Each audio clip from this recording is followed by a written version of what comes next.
Update news. 18 फेब्रुवारीपासून यवतमाळमध्ये शिवजयंती समारोह विविध उपक्रमांसाठी छत्रपती महोत्सवांचं आयोजन। सार्वजनिक शिवजयंती महोत्सव समितीच्या वतीनं दिनांक 18 फेब्रुवारीपासून शिवजयंती समारोहाचं आयोजन करण्यात आलं आहे। दिनांक 18 ते 20 तसेच 23 व 24 फेब्रुवारी दरम्यान छत्रपती शिवाजी महाराज पुतळा शिवतीर्थ इथं हा भव्य छत्रपती महोत्सव साजरा होणार आहे।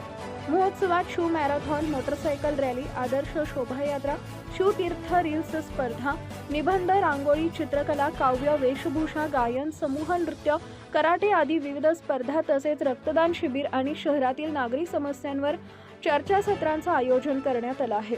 विविध क्षेत्रात उल्लेखनीय कार्य करणाऱ्या व्यक्तींना पत्रकारिता, कृषी, आरोग्य, महिला व सामाजिक पुरस्कारानं सन्मानित करण्यात येणार आहे। या शिवजयंती समारोहाची माहिती ओबीसी आरक्षण परिषदेचे विदर्भ अध्यक्ष व शिवजयंतीचे स्वागत अध्यक्ष ज्ञानेश्वर गायकवाड यांनी पत्रकार परिषदेत दिली। यावेळी नंदकुमार बुटे, डॉक्टर प्रदीप राऊत, स्नेहल रेचे यांच्यासह आयोजक सदस्य उपस्थित होते। महोत्सवाच्या यशस्वी आयोजनासाठी चंद्रशेखर कुडुपले, नीरज डफळे, सुनील कडू, शशिकांत खडसे, प्रवीण भोयर, विवेक गावंडे, अंकुश वानखेडे यांच्यासह अनेक कार्यकर्ते परिश्रम घेत आहेत। गत 35 वर्षापासून सर्व धर्मीय व सर्व समाज घटकांना एकत्रित घेऊन यवतमाळात सार्वजनिक शिवजयंती महोत्सव साजरा केला जात असल्याचं यावेळी नमूद करण्यात आलं।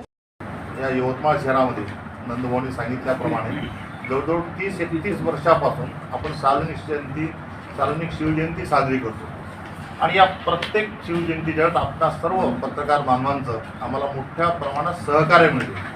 गेल्या 8-10 दिवसापासून प्रत्येक वर्तमानपत्रामध्ये आमच्या ज्या विविध स्पर्धा आहेत त्या स्पर्धेला आपण प्रसिद्धी देखील दिलेली आहे। त्याबद्दल तुम्हा सर्वांना 2026 ची सुरुवात आपण दरवर्षी 17 तारखेला करायचो। 17 फरवरी, 18 फरवरी, 19 फरवरी, 23 फरवरी आणि 24 फरवरी।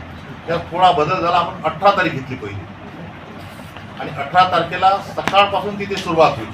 तिथे छत्रपती शिवाजी महाराजांचा पुतळा आहे ज्याला आपण शिवतीर्थ म्हणतो। सकाळी ते रांगोळी स्पर्धा, चित्रकला स्पर्धा त्या ठिकाणी सकाळपासून 9-9:30 पासून सुरू होणार आहे। त्यानंतर सायंकाळी जे आपल्या मूळचे यवतमाळ जिल्ह्याचे आहेत त्यांना तुमच्या पत्रकारितेच्या क्षेत्रामध्ये टायगर म्हणून समजलं जाते, त्यांचं जाहीर व्याख्यान। त्यानंतर 19 तारखेला सकाळी सर्वप्रथम मॅरेथॉन स्पर्धा आहे। मॅरेथॉन स्पर्धा झाल्यानंतर मोटरसायकल रॅली आहे आणि त्यानंतर जे सर्व प्रशासकीय अधिकारी आहेत ते अभिवादन करायला सकाळी 10 वाजता त्या ठिकाणी येतात। आपण सर्वांना आमंत्रित केलेलं आहे। यवतमाळ विधानसभा मतदारसंघाचे माननीय आमदार बाळासाहेब मानोकर साहेब आहेत। Subscribe now and press the bell icon. Never miss an update.